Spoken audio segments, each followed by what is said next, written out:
Bonjour à toutes et à tous, bienvenue sur les tutos Mia. Aujourd'hui, je vais vous faire quelque chose de très simple, c'est de la gelée d'arbouze.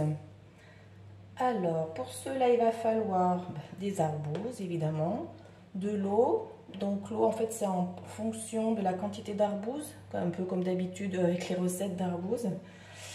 Et ensuite, du sucre. Donc, vous voyez, vraiment très facile. Donc, on met les arbouses, évidemment, je les ai pesées avant, les arbouses. Donc là, j'ai environ 500 g d'arbouze.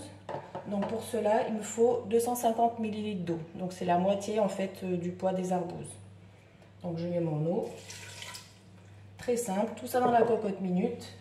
Et vous faites cuire ça pendant 10 minutes. Et bien, dans 10 minutes.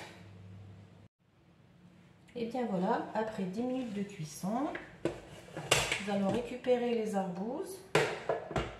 On va les mettre dans une casserole où on va faire la tare parce qu'après le sucre c'est en fonction du poids du jus des arbouses. Alors je mets la tare. Voilà.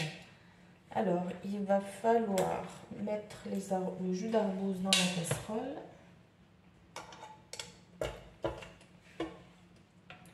Alors il faut passer les arbouses dans une passoire, sinon il va y avoir beaucoup de grains, comme je vous disais à chaque fois. Je vais remettre la casserole.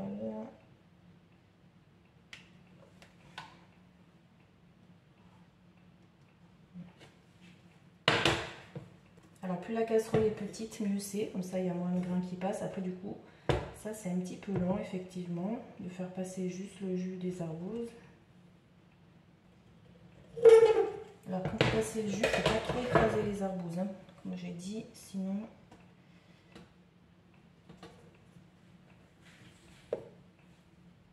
Il faut essayer d'en récupérer le plus possible quand même, mais sans trop...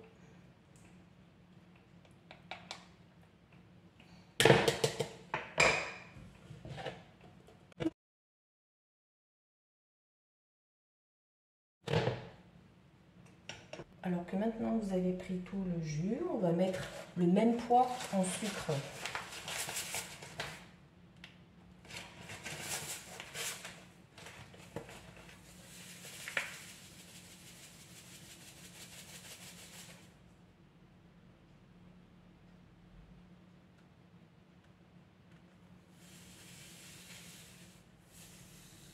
Voilà.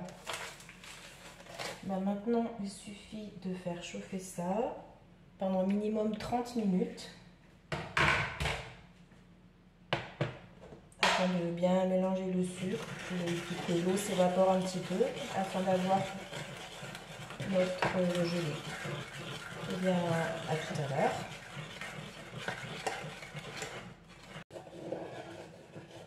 Et bien voilà, après un temps de cuisson de 30 minutes, évidemment c'était à feu doux, j'ai oublié de dire tout à l'heure.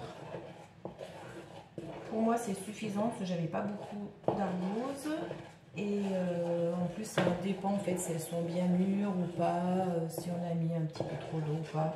Enfin tout ça pour dire que pour moi c'est terminé pour les 30 minutes. Et bien j'ai juste à y transvaser dans mes pots et puis après à déguster. Et bien écoutez, bonne dégustation et puis à bientôt pour un prochain tuto.